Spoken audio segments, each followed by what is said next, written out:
All right, we are very lucky today to have Steve Smith, product specialist and demonstrator for Marshall Amplification. He is also the owner of Progress Music Academy and a true working musician who lives and breathes music. Please welcome the incredibly talented Steve Smith. That's a very kind intro. Thank you, Brad. Hey, kindness goes a long way, right? It does. Awesome, man. Well, man, look, I'm really glad to have you here. And the great thing is you are the first person and I don't know what the term over there would you be a bloke? Yeah, a bloke or a geezer's fine. A geezer. All right, I like that. Over here we say dude or bro all the time, you know? Yeah, But yeah. man, I'm glad to have a chat with a geezer from across the pond. And because man, here's the thing. We share so much in common. Yeah. Granted, a lot of us, my ancestors are from Scotland, and so they came over and came over here, and we're Yanks Oh, now, wow. right? Right, and so with music, if you think about the 50s rock and roll and how that kind of maybe what kind of started here and then with the blues musicians and somehow those records ended up across the pond, Yeah, right? yeah, And then all these great British blues and rock guitar players kind of took those ideas, put their own spin on it, and then the Americans listened to what the British guys were doing and then kind of put their spin on it. And the same thing goes with the amplification, kind of the yeah, ideas for amplification. So it's a fascinating topic. yeah, yeah. I mean, it's funny you say that because all those, all those classic British guitar players, for me, it's a strange one because of probably my age. I grew up on the American guys. And then as you know, as you get into music more and more and you progress, then I went back in time and started listening to all the Brits, and then I'm kind of like, ah, now I can see kind of the lineage of this. So So I'm yeah. I'm gonna guess that you're maybe 10 or 15 years younger, maybe 20 years younger than me. I'm 58.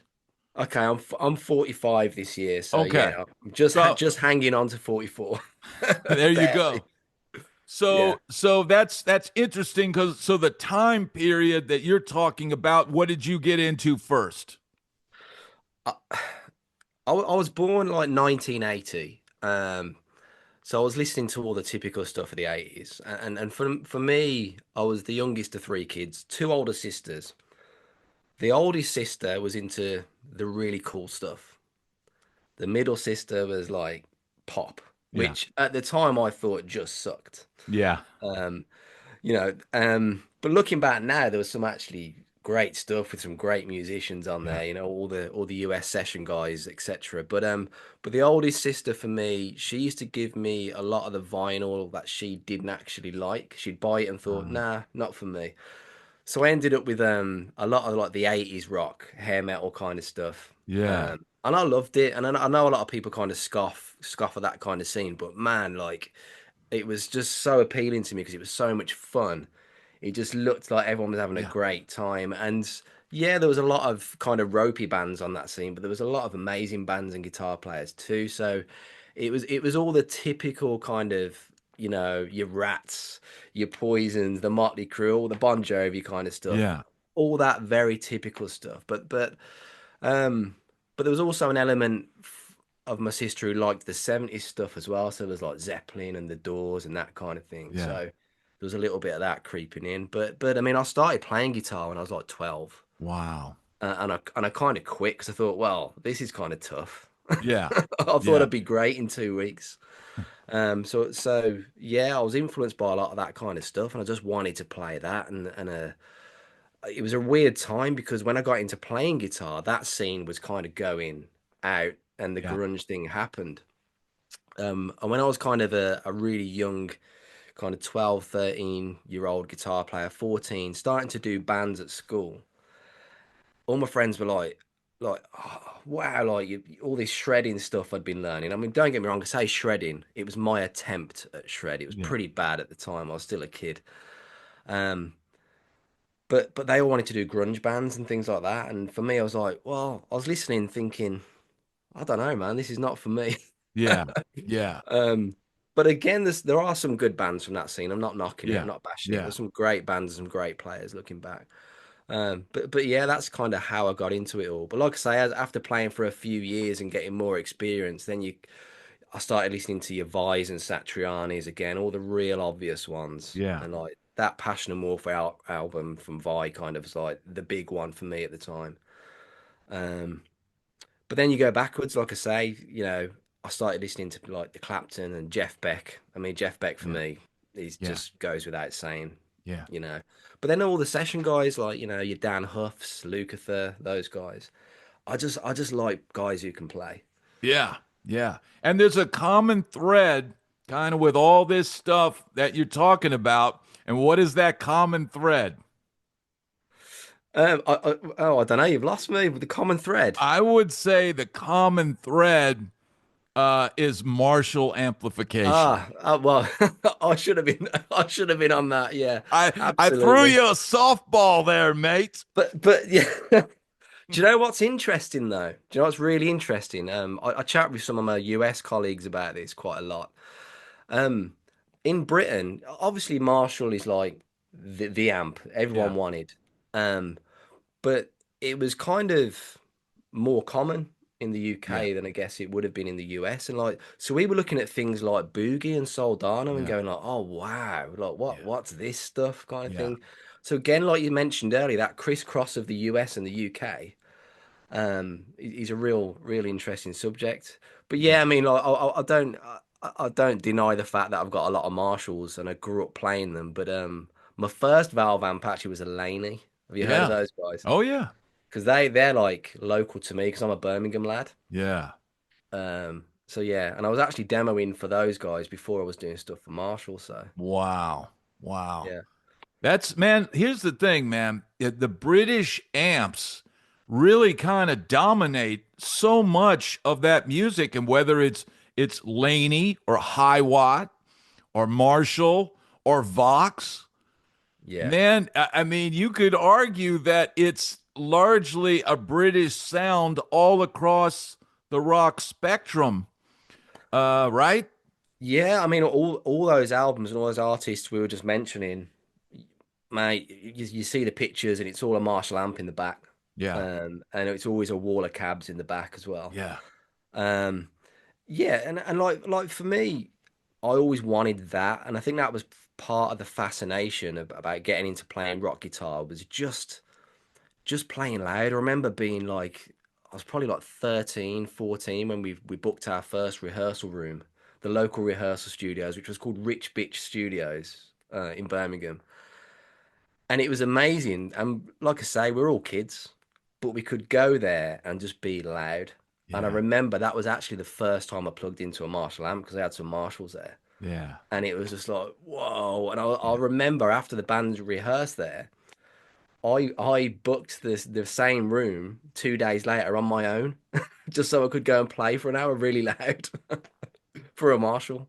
Yeah, that is something because it's a whole different beast when you get to turn that thing up and realize the amplifier is an instrument all on its own. Yeah, I mean, I'm part of my job as you mentioned earlier, being a product specialist and a demo guy is kind of I'm quite heavily involved in the new products we work on and kind of a bit of an ear for those things. And but sometimes when we get artists come in, I'm asked to spend a bit of time with them if they want to try out new amps or someone wants to come over to Marshall. And it's really interesting, man, because we've had some phenomenal players. I'm not going to name them because Okay. it's a bit unfair, but phenomenal players, hugely popular guys, um, and younger guys as well. But they grew up playing modelers, different Ah, experience. And then the first time they plug into a loud amp, it takes them like 10, 15 minutes to work out what the heck to do. yeah, Yeah. you know, and it's not so easy, Yeah. especially a Marshall, man. Some of the old school Yeah. Marshalls can be really unforgiving. Yeah. Yeah. And that takes me to, I was watching one of your other interviews this morning to kind of get an idea of, what we had to talk about. And you mentioned that when you do your demos, and I think people will find this interesting, they basically just go, okay, they book you on a date, you go in the room, and you got your guitar, you plug into whatever they say, okay, here's what you're going to play through, and they'll Yeah, say, okay, play like this, play like that. and yeah, and you, and that is, I mean, but that's what most players even kind of do on gigs, is, and that's why you're a very talented player and you know what you're doing, because man, that is not easy.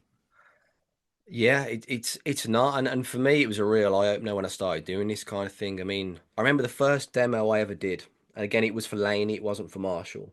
Um, it was at a live kind of guitar event in the UK, and luckily, the guy who was looking after me at Lane, he was a lovely guy.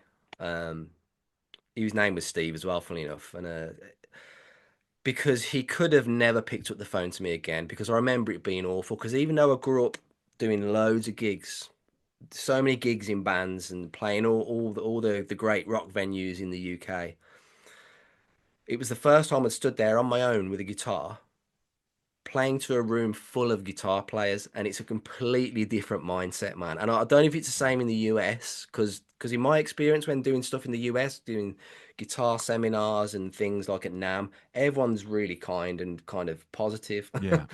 Sometimes in the UK, people are just a little bit arms crossed.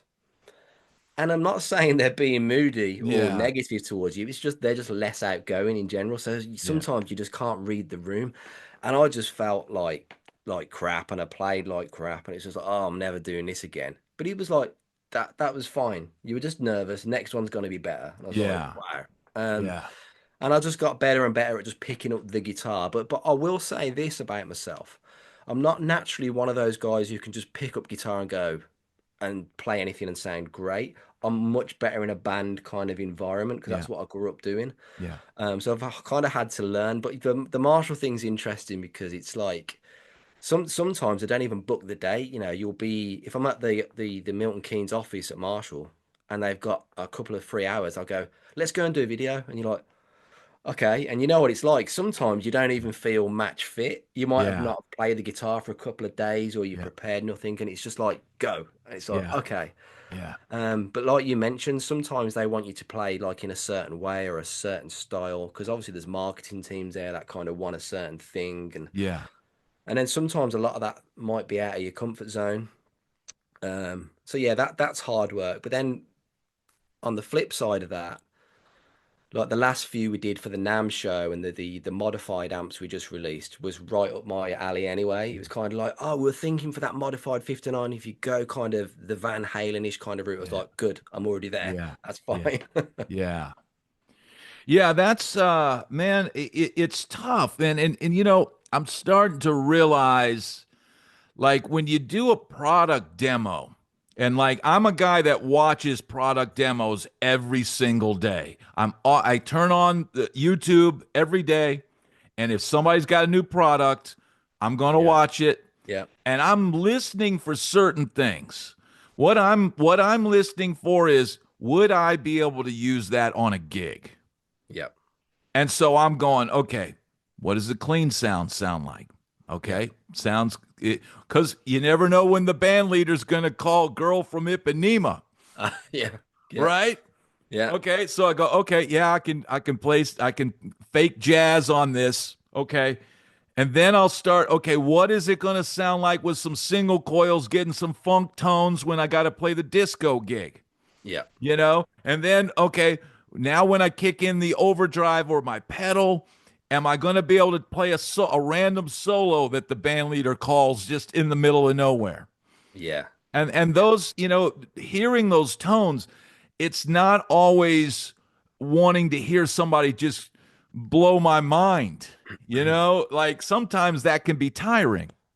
Yeah, yeah, that's a really good point because again going back to the other Steve who I mentioned earlier, who kind of gave me the first ever demo gig I got. He said to me, and it was probably the best advice I ever had. Um, he said he said to me, "Don't take this the wrong way." He said, "But this gig's never about you. It's about the gear we've got and what we're trying to show people." And I didn't know what he meant, to be honest with you. Again, I was really young when I started this Yeah. game. I was like 21, 22, still a little bit green. Um, but then you're right, because some gear demos I watch, I'm like, oh, the guy's just kind of showing off at me, and I'm Yeah. not really hearing what this is about. Yeah. And again, I've never tried to use the demos as a platform to try and promote yourself as an artist, if that makes sense. Yeah. Even though it's a wonderful way of showing people that you can play. And don't get me Yeah. wrong, there's a lot of amazing guitar players out there that have come onto my radar because of gear demos. Yeah.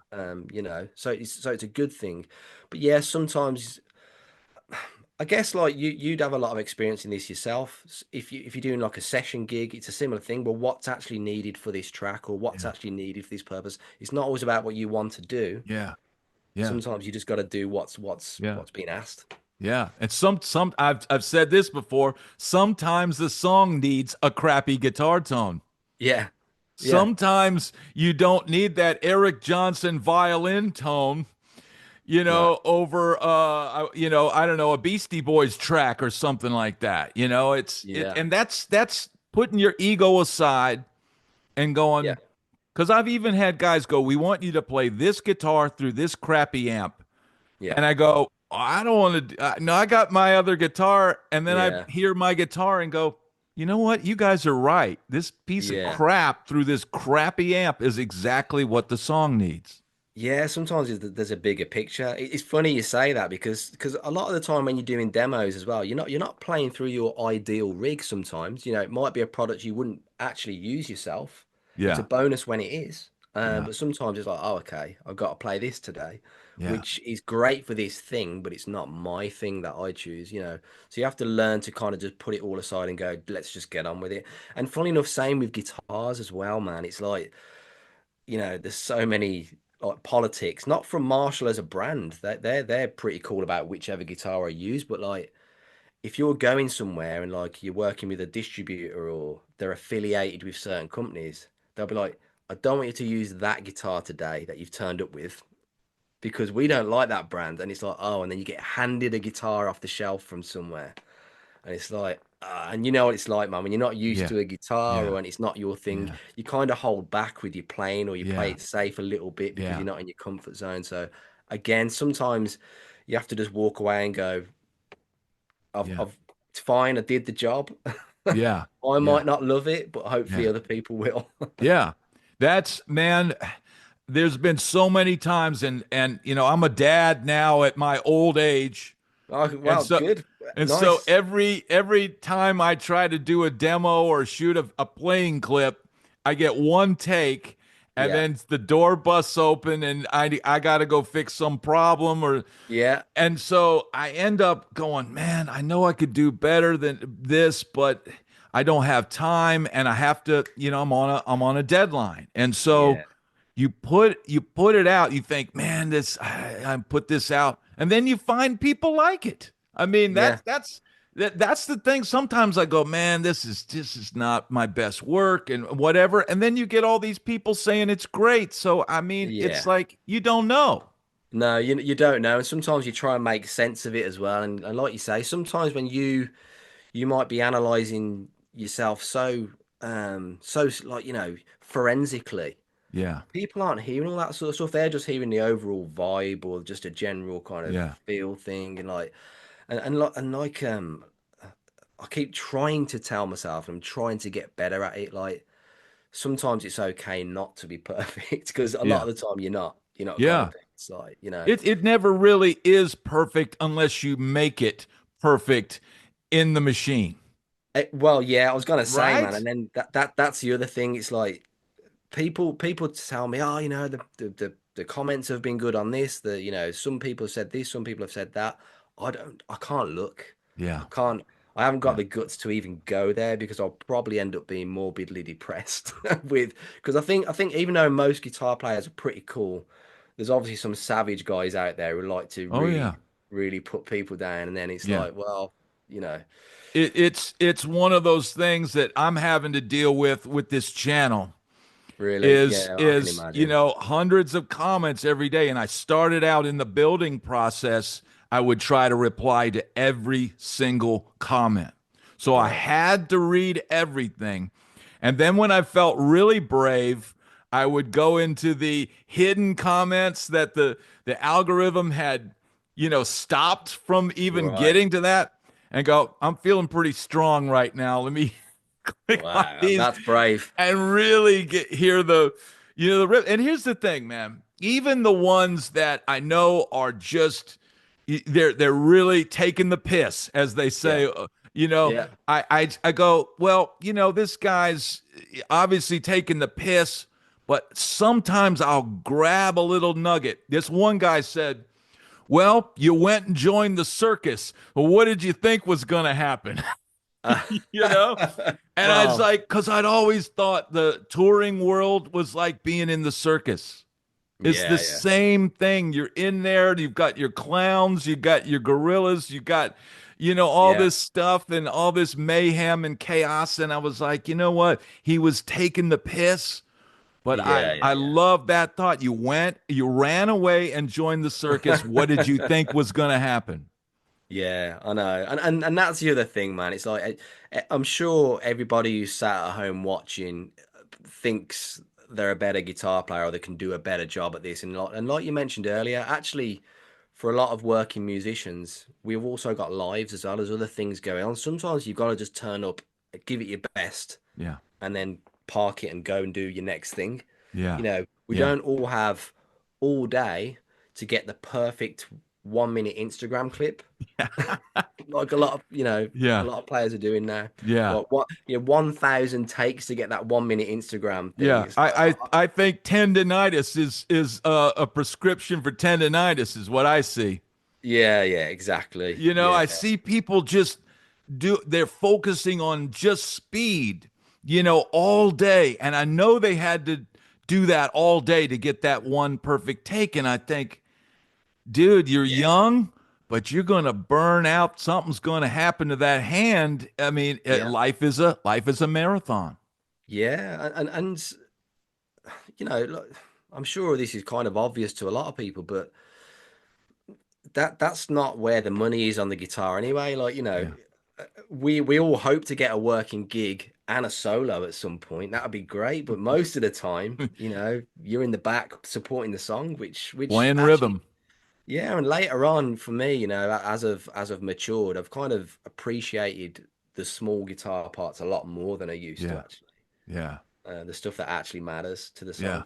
Yeah. But don't get me wrong, I absolutely love a blazing guitar solo. Yeah. Yeah. It's what we're all about at the end of the day. Yeah, Yeah. absolutely. And it's just like you said though, 90 I tell people 90% of the time you're going to be playing rhythm guitar all Yeah. night long. Yeah. And even the flashy sort of Instagram rhythm stuff where they're playing all this stuff, I go, dude, if I did that on the gig, I would get fired. Yeah, yeah, yeah, exactly, man. It's like you get a few strange looks, or they'd be turning you down. Yeah. You know? Yeah. I mean, you Yeah, can't walk all over the vocal ultimately. yeah, that's it. I mean, it's like when people start to bash. I don't know, like they might say, "Oh, well, that guitar player did this solo, and I don't actually think it's that hard. Why do people rate it so much?" But then you learn that well, that guitar player was probably Steve Lukather who walked in, Yeah. played it in 20 minutes, probably one Yeah. take, Yeah. and then he walked away and did his next session. Yeah. Yeah. Like I say, people don't see the bigger picture. It's not like they're spending hours and hours and hours and doing these things. Working guitar players got a lot of different things going on. Yeah. Yeah. And that's the thing I hear a lot about people talking about, say, a Nashville session player. The songs are easy. It's a number chart, but you get to listen to the song in the control room maybe once, write out a quick number chart, and then you've literally got seconds to go Yeah, between when you walk from the control room into the other room to make that piece of crap into Yeah. something. And Yeah. I'm talking, dude, you hear some of these demos and you go, this is the biggest piece of crap I've ever heard in my life. And you've got to go in that room and you've got to polish that turd till Yeah. it becomes something. And Yeah. that is incredibly hard. It's not just strumming G chords, and people think it's this, but those guys that do that, it's a skill. Well, that's it. And like you say, you've got to be creative on request also. It's like coming up with parts on the fly, and even though there might be simplistic parts, you've got to think of that there and then and Yeah. make it work and play in tune, which a lot of people overlook, you know. In time and in tune. Yeah, yeah, which people think, well, that's not hard. It actually is when you think about it. Yeah. Yeah. You can hit a string too hard. Yeah, You can press down too hard, yeah. and it's off. And if one guitar's off, it's going to be off with the other guitar and with the piano and everything else.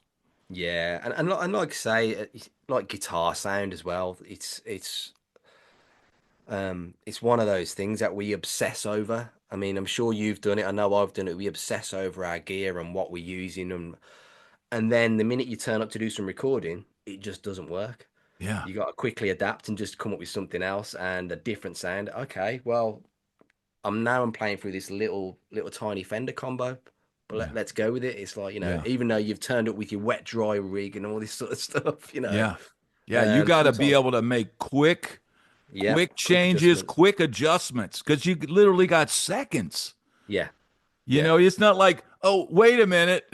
No, No, it got the drummer's already counting it off. yeah. The drummers are usually he's usually the first guy who wants to go home as well. Oh, yeah. And you can't blame him. Yeah. He's got more gear than everyone, so He it takes him longer to tear down. yeah, Well, yeah, you were also in working on research and development a little bit, right? You kind of yep, put some input towards those things. And I know yep. we can't talk about any No, future things, but can you say that there will be exciting things coming? that there are. I mean, it's tricky for Marshall because it's kind of one of those things where we're such a legacy brand. Um, if you try and do something too drastic and change, people don't like it. Yeah, Then if you don't change, people don't like it. yeah, Um, yeah, so it's finding that sort of little nuance of, okay, well, we need to keep up yeah, as a manufacturer. The market has changed. Not everyone's playing big stacks anymore. Um, what can we do that keeps the old school players happy as well as the new ones? So there's a lot of stuff on our radar that we're looking into. yeah, yeah. But I think it's stuff that you know the real Marshall fans will still enjoy also. So Yeah. Yeah. yeah, That's an interesting thing. And you were talking about earlier about some of these sort of big name guys that had never really played through a stack before. yeah, And man, Nashville, if I don't know if you've been there, yeah. I've been, yeah, so you've seen they got that Broadway street with all the it's probably 100 guitar players playing at yeah, any time of the day. But yeah. they've got a whole side of the street now on the right side, if you're facing the river, where there's pretty much no amps on stage. Really. Literally, Okay. like that whole side of the street, it's like maybe it's a noise ordinance or whatever it is. Wow. But I mean, it seems like more and more stuff is headed that way. And Yeah. what do you think about that? I get asked that a lot actually. Working for a brand like Marshall, it's like, well, surely you're a valve amp guy, and the answer is yes. But there's a couple of reasons for that. My heroes played that stuff, so like most guitar players, we always want to be like our heroes. We want to Yeah, play that kind of gear. But the other thing is, I grew up playing amps, so that's what I'm used to, yeah, and that's what feels correct. If yeah, that makes sense, it's not even just a sonic thing for me. It's how they feel and respond and all that kind of stuff. Um, but there's a huge but. It depends on the gig, yeah, because if people say, "Oh, well, what do you think about modeling?" I'm like, it serves a purpose, yeah, and yeah, and and it gets a lot of people out of a mess. yeah, Um, musicians have got to work and they've got to play at the end of the day. So if you're at a Yeah. venue where you've got to have a silent stage, what are you going to do? Yeah. You're going to use but also someone said to me, oh, you got to go and do a few gigs in London. We're going to do these venues and then travel over to the other side and do these venues. It's like, okay, well, I'm probably going to be on the tube quite a lot. I'm just going to take a guitar and a rucksack with a modeler in it Yeah. because Yeah. it doesn't make sense because you can't park anywhere in Yeah. London anyway or Yeah. drive anywhere. Yeah. Um, but don't get me wrong, if it's the gig where I can turn up and I can drive, or let's say, we're living the dream and we got the big gig, of course I'm going to use a valve amp. I'm going to have the Yeah. gear I like playing Yeah. through. But like I say, I don't think it's a case of you choose one or the other. It's just what the gig's asking Yeah. for. Yeah. Yeah. And that's a huge thing, man. I mean, because the bottom line is people will say, "Well, why did you do that?" And go, Yeah. I needed money, dude. I Yeah. mean, I gotta work. Yeah, yeah, yeah. And the other interesting conversation actually is what if all the amp companies go away and it's just modelers? It's like, well, what are they modeling? They're What modeling what what are you amps. actually what are you actually listening to then? Because Yeah. it gets to a point then, are they going to start inventing their own sounds? But then where's the starting point for that? Yeah. Yeah. Um, because again, I've had so many people say to me, "Oh, oh yeah, I've played an 800 in my modeler." I'm like, "But you haven't played an 800." Yeah. Yeah, but it's the same thing. I'm like, no, No. it's really not. And then, like I mentioned earlier, they plug in and go, "Wow, like Yeah. this is Yeah. a whole different ball game." Yeah. Uh, but again, that it's not always practical to Yeah. do that. And as we know, with those good old amps, there's a sweet spot with the volume. Yeah. Um, Yep. they can sound bad if you're not turning the things up, you Yeah. know. Yeah. So yeah, I think there's room for both to coexist. I really do. Yeah. Yeah. I've had to explain to horn players on Right. gigs who go, they're constantly complaining it's too loud or this and that. And I said, look, man, first of all, I work for the singer. If the singer wants Yeah. guitar, then I got to give him guitar. But second of all, if you need sustain as a horn player, you blow and you get as much sustain as you want. If Yeah. I need sustain on guitar, if I don't have the amp set at a certain level, it's going to go plink, Yep. and that's it, which Yep. works if I'm playing jazz. Yeah. But if I'm playing, I don't know, play that funky music, white boy, and they throw the solo in my direction, dude, I gotta stomp on the dirt, and Yeah. I gotta have some sustain. There's just no Yeah. other way to do that, you Yeah. know?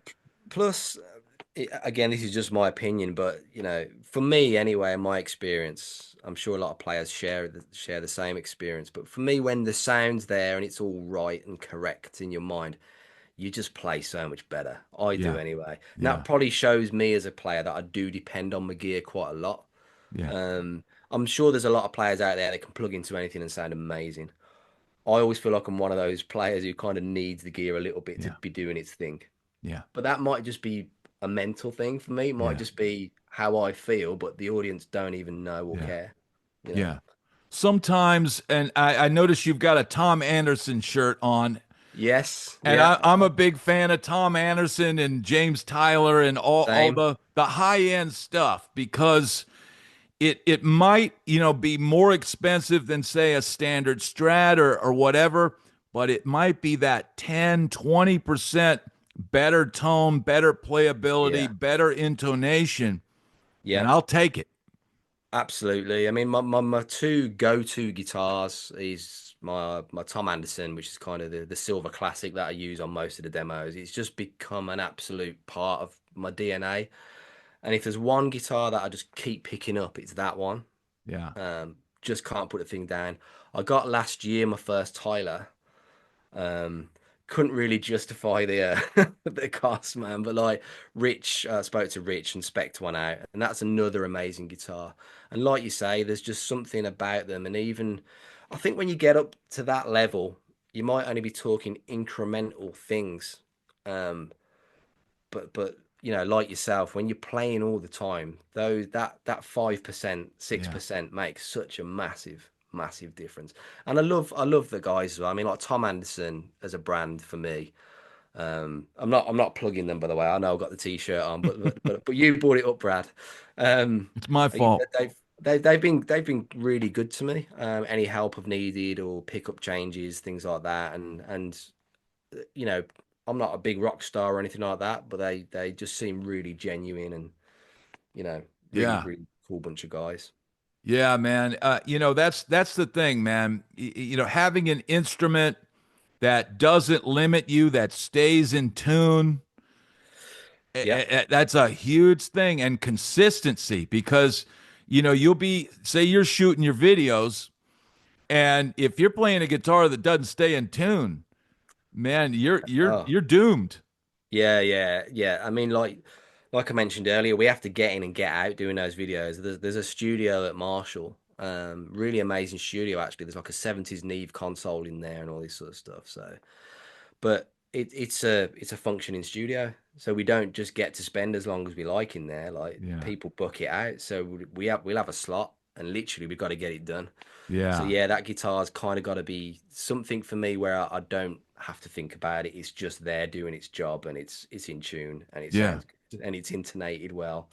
And like I say, the Anderson, the Tyler. I was using Music Man as well for a while. That's another great brand. I mean, like those guitars, it's just they always just hold up. There's never a Yeah. question. Yeah. The necks just, I think Ernie Ball has maybe the best necks of all of them. Yeah, yeah. Funny enough, I just had a neck change on my Anderson. Uh, Wow. Yeah, and I was quite nervous about it because it's my favorite guitar. But I was playing the Tyler and I was playing the Luke because I was playing a Luke. Music Yeah. Man still got it, and there was just a little bit more girth on the neck that I got so much used to. And I said to the guys at Anderson, I was like, I just need that little bit extra. And they apparently, I didn't even know, but they were like, well, we do the same neck as yours, but plus 30, plus whatever, plus this Yeah. percentage. I was like, let's just go a size up. And I got it back and I was like, this is the one now. Wow. Yeah, yeah. I didn't know they do that. Yeah, yeah, yeah. So they've got different neck profiles, but then you can do a plus or minus a certain amount. Wow. So Wow. yeah, yeah.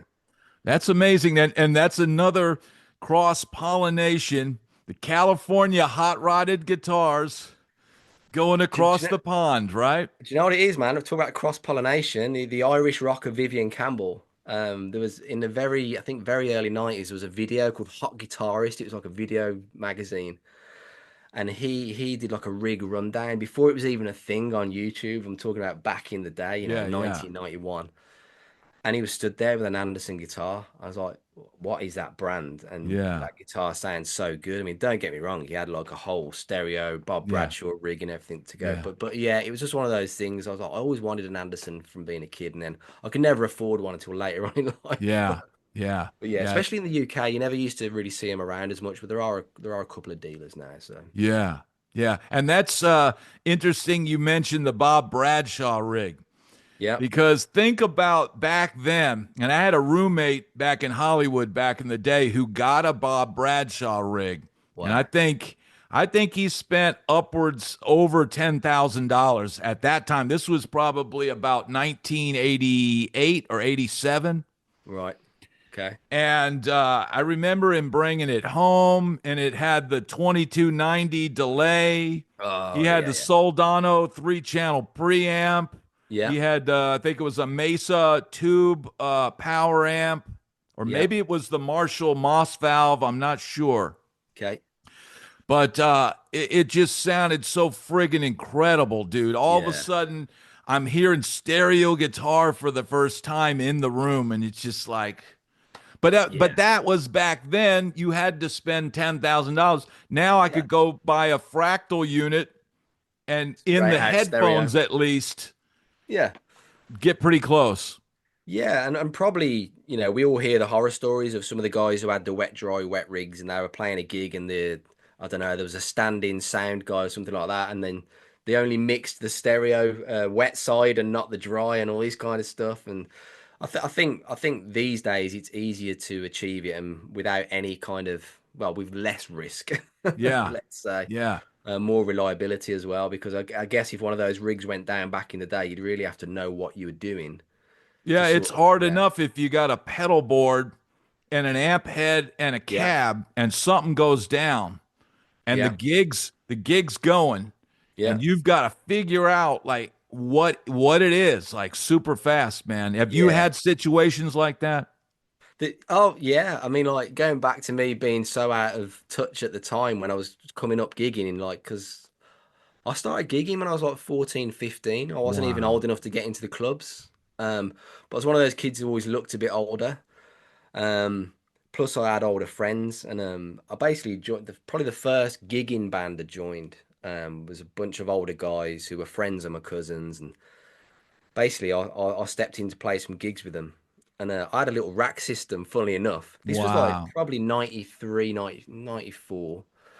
Um, so I still didn't really know what I was doing as a teenager, but I always wanted a rack. Yeah. It was only a really simple rack. It was like the Marshall dual monoblock power amp. I can't remember at the time. It was either my JMP1, Yep, I Bosch remember that. JMP1 rack, man. It's still got mine as well. They still sound good actually. Or could have been. I also had a Soldano two-channel preamp, Oh which yeah, yeah. I The think the the one that it was an import one, I think back then, right? there, Wasn't there it? was there was two. Yeah, there was the import one, which was made in Japan, and then the USA one, which is a two-channel, and that's pink, like the Okay, three-channel. the pink I one. was I was lucky enough to get one of the USA ones. Wow. Um, but what's hilarious is the rack had gone out of fashion, so I was buying this stuff for nothing. No one wanted it. Yeah. Yeah. Um, but yeah, I turned up to the gig. Sound checked, everything was fine. We're playing, and then two or three songs in, I just lost volume instantly. I was just like, oh my God, what is going on? And Yeah. then you're there at the back of the rack. Yeah. Um, and then it gets to the point of it's like, what do I do? Because the band are all Yeah. kind of stood there looking at you. Yeah. Yeah. We need to do something right now. Yeah. Um, so I remember turning around to one of the support bands, who I kind of knew the guitar player, and I was like, can I just borrow your head, please? Yeah. And I Yeah. remember it was a 5150 Yeah. Oh head. wow. Yeah, and he was like, "Yeah, go, just play the thing," Yeah. and Yeah. it was it was all good from then. And It then from probably that ripped your point, head off, right? yeah, oh yeah, absolutely. And then from there, I just went back to using heads and pedals, to be Yeah. honest. Yeah. Yeah, That's something, as far as like Nashville goes and playing gigs, I would always use a combo amp yeah, because I would have to roll, stuff into gigs. I'd have the pedal board on top of the combo amp. Then I'd have two guitars strapped on. So I'm pulling all of this stuff into the yeah, venue. And then and this might maybe for your R&D team think about this, but I would always buy a combo amp that had a speaker, jack plugged in the back so that if the amp died, I could pull that cable out and then plug it into another head. So I would yeah, keep yeah, like a solid state head in my gig bag, yeah, and that would be my emergency backup. yeah, yeah. That makes perfect sense. I mean, yeah, I mean, God, it depends on the gig. Like I say, sometimes I'll have a head and a 1x12. I don't even take 2 12s or 4 12s out now for Yeah. most gigs. I could, but sometimes I'm gonna sound really lazy, but sometimes I'm just like, I Yeah. don't need to, and I can't be bothered. Yeah. Yeah. Sometimes you need an easy load in and a load out. But yeah, combos are kind of probably still the most convenient way for me for gigging. But then I always feel like I'm committed to that combo because I've Yeah. got two or three combos that I use, but it's like I don't know. I've always liked the idea of heads and cabs because Yeah. it's just Yeah. interchangeable. But Yeah. yeah, I just need to make my mind up though. I'm one of those Yeah. indecisive people. I like switching gear around a lot. We all do, man. We Yeah, you, yeah, you get a yeah, pedal board professionally built, and within 2 or 3 months, you're pulling up the yeah, pedals and putting something else in. yeah. Mine's a mess. Mine's always a mess. On it, yeah, it's the same reason. I get it to the point where I think it's perfect, and then 3 weeks later, well, let's just change this or let's change that, and then Yeah. you're on to It the next thing. Then, yeah, it's because you're putting it together at home, and yeah, what sounds good at home by yourself, you get on the gig and realize it sounds completely different. yeah, yeah. Going back to that consistency thing, I was going to mention actually a lot of your videos. I really like the playing intros that you do. Thank you. Thank They you. always sound really. I mean, the playing's obviously great, but the sound's always really good too. So you're going direct with that sort of stuff. You're miking amps or using a modeler or Lately, I just started using the Imperial Tri Tube preamp. yeah, That's the latest yeah, thing I've got, and I'm real happy with that because yeah, I was starting to get to the point with I was using modelers just for ease of use. I've obviously still got a few tube amps sitting here, but yeah, having a family here, they don't yeah. understand. I know, So I know. I was using modelers, but something I was still feeling something missing. Hmm. Still feeling like, and so the Imperial for me right now, it's not every amp sound. It's kind of that American amp sound that I kind of grew up playing on. Yeah, And I'm really enjoying hearing those tubes again, having that yeah. response of that. I think, yeah, I think you're onto something there because I think with gear, with the modelers, as fantastic as a lot of them are, and they do sound great. You can't deny it, you know.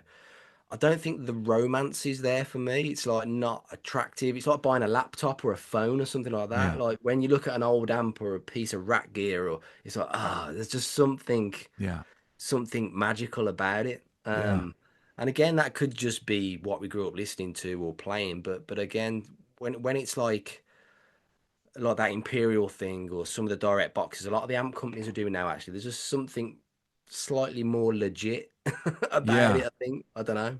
yeah. I don't know if it's in my head, Yeah. but the weird thing that I've noticed with this is I turn it on, I hear the sound that it's putting out, and I just start playing, as Yeah. opposed to grabbing for the mouse and going into the editor and trying to dial something in. Yeah. And that takes away from the playing part. And also I think I mean I really like the sound of the fractal stuff and the neural stuff and the camping. Like I say, it's all good stuff, but sometimes for me there's more parameters on there that you'd have if you're using the real amps anyway. I'm thinking I Yeah, don't need all this sort of stuff. And then yeah, sometimes you get people tweaking it for hours and hours and hours. It's like, yeah, well, just get it to sound like the amp would. yeah, I yeah. don't get it. And I think a lot of people aren't, I have people go, well, what amp are you using? And they don't understand that I'm using a modeler and I'm plugged straight in to my DAW. And then I've got Yeah, studio monitors right here to my left and my right. And that's what I'm hearing when I'm tracking. I don't use phones. I just kind of crank it in the room. yeah, But people don't, not everybody is doing that. Not every, and really, that's to me is the only way to really hear that thing and yeah, make it sound good. yeah. I don't think putting on just phones maybe out of the unit, it's Mm, like yeah, you can get feedback with a modeler yeah, if you have your studio monitors cranked and you track your parts like you're cranking in a room. I find yeah, that's one way to try to capture some of that amp thing is yeah. to play it like you were playing an amp that's loud in the room. Yeah, I think I want to quote kind of Ingve now. I think he said it on YouTube recently. Like playing guitar and it's like a physical thing. The sounds like moving the air, that kind of thing. I think it makes you play different and feel different, and it's just more exciting. And I really don't understand why. Well, I know why actually. People have to turn down for reasons, but rock's become so polite.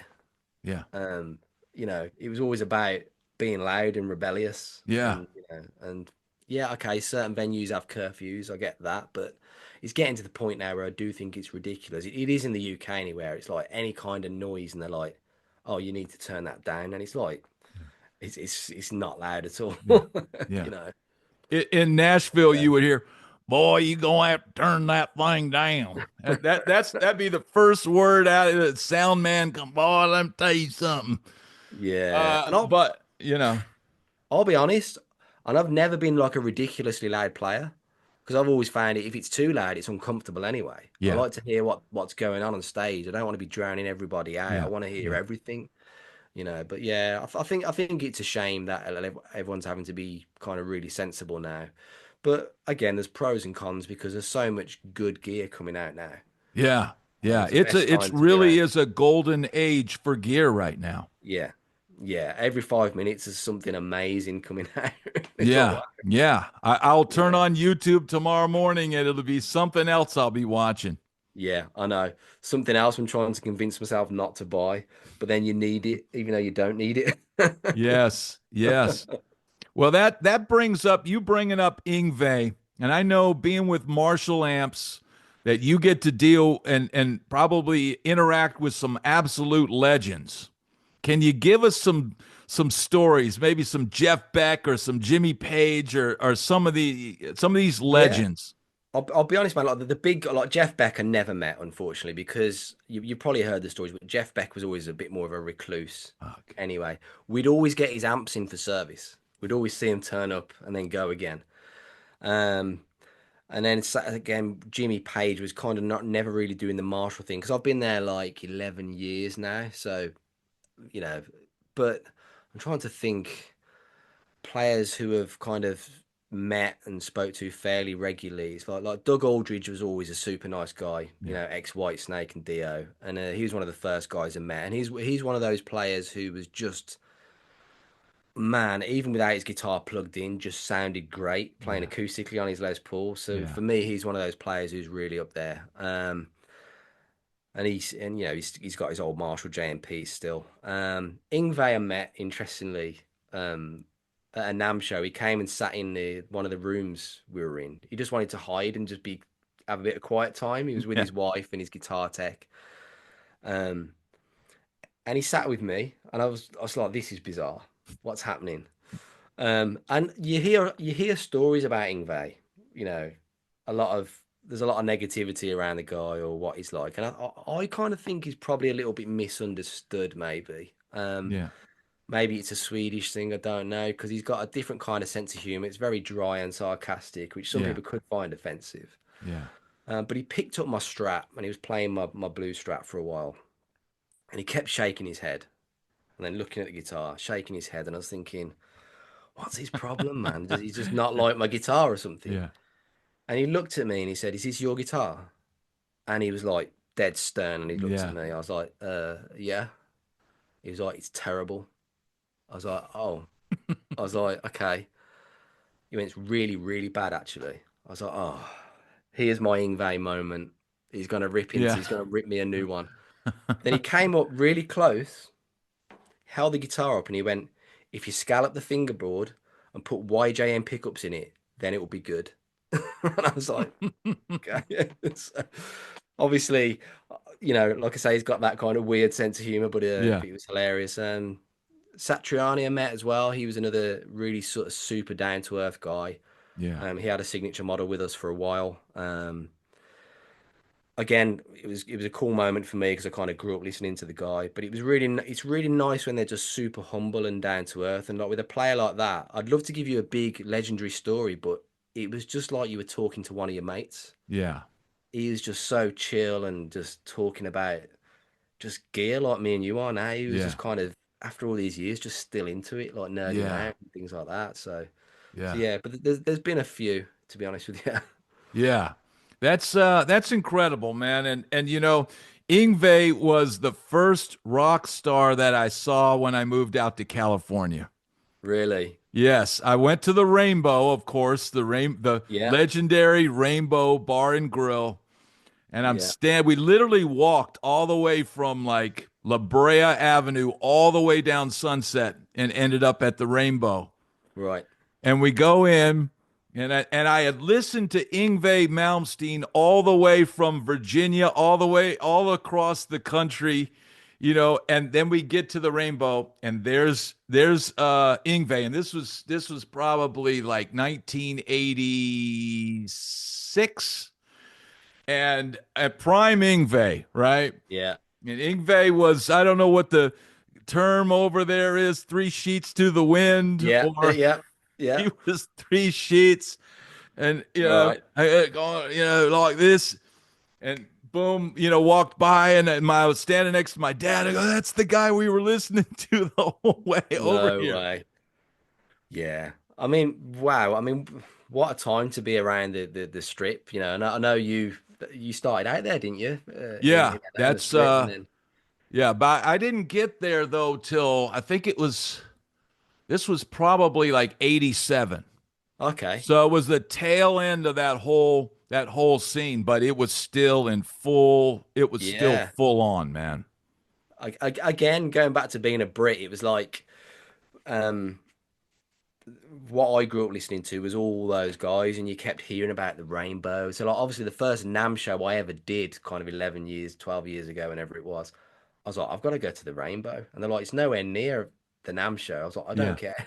Yeah, I was yeah. like, I got in a taxi for like an hour, and I just wanted to go Wow. and see the place. But yeah, I did all that, the rainbow, and I went to the whiskey and guitar center down there as Yeah. well. All those kind of things. And people keep telling me, oh, it's not what it used to be, but it was still really cool in my opinion. Yeah. Yeah. It's Yeah, it's exactly like it was inside back in the day. yeah, It's literally they haven't changed the booths.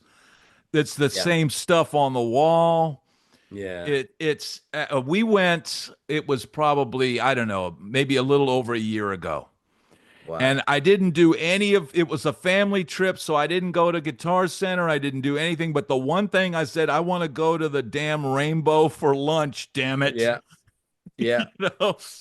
And we yeah, sat inside in one of those booths, and it was one of those booths that back in the day we had, caroused and had a table full of I don't know what they call them over there, Sheilas. I know down yeah, under we had a table full of Sheilas, and we're holding court. And just sitting there was surreal. Of course, I was drinking a sparkling water now, and yeah, not. yeah, But man, the stuff that you would see and the things that would happen in there back in the day, it was just absolutely incredible. yeah. I can imagine, man. And like, I think it's the same everywhere. Actually, it's like obviously the UK is a different kind of story altogether, but when I grew up gigging, even then, even though I caught the very end of it, there were still loads of rock clubs and bars and places to play, man. I was doing like from my mid to late teens, I was doing like 2 or 3 gigs a week, like every Wow. week. Granted, like a couple of bands that between, but like, but now that I really saw the change of the venues, what they actually wanted, and then you kind of had to be a tribute band to get the Yeah. good gigs then to play on a Friday or a Saturday night. It was like, Yeah. okay. And then it turned into like DJs or whatever. I think that's the same the world over, really. But I think there's a bit of a comeback though, man. I think people want to go out and see live music again and see a good band. I don't Yeah. think it ever went away. I just think it was underappreciated for a little while. Yeah. I mean, the musical shift and the different styles that come, as part of the thing about the Sunset Strip was the whole sex, drugs, and rock and roll kind of ethos. Yep. And I don't know if that's It's ever like going to not really come back. well, the world's gone very safe in that regard, hasn't it? It's very PC and very, to the Yeah. point of I get it. Some things have obviously changed for the better, but I think sometimes people are actually scared to have a bit too much fun. Yeah. Yeah. We didn't have to worry about anything we did getting recorded, Yeah, and yeah, you something could happen at night, and you leave the next morning, and it's two ships passing in the night. yeah, Wasn't any of yeah. this finding you on Facebook and No, lighting no. lighting you up the next day or whatever. It just everything was just kind of, Yeah, and it was a different world. yeah. I think it was easier, man. I think I don't know. It was easier and a bit more not innocent because it definitely wasn't innocent, but I don't know. I think things are more complicated these days. Like you Yeah. say, everything's on social media now, and Yeah. Yeah. you know, and even all the Including things. this. Yeah, well, yeah. Here we go. Here's one example, but yeah, I do miss all that. But to be honest, that's one of the reasons why I kind of got a little bit tired of doing all the gigs and things like that. I mean, I was getting really bored of like the scene changes, if that makes sense. It's Yeah. like, oh, now we got to sound like this band, and now we got to do this, and now we got to cut our hair like this. And I was just like, I'm out, I'm Yeah. done. So And you're that's not kind of doing those kind of gigs anymore? I still gig, but there's a lot of traveling for me with the Marshall thing because Yeah. it's kind of me doing what I do for the company, and I cover everywhere. I've been all around the world, which is I'm not complaining. It's great, I've got to travel around the world with a guitar on my back and pay That's pay the amazing. bills. Yeah. Yeah, but I still gig now, but I'm kind of just doing the gigs I want to play, Yeah. just just for the enjoyment of it, and I'm Yeah. kind of wanting to get back into doing more gigs just for myself, not because I kind of because I have to do the gigs, if that Yeah. makes Yeah. sense.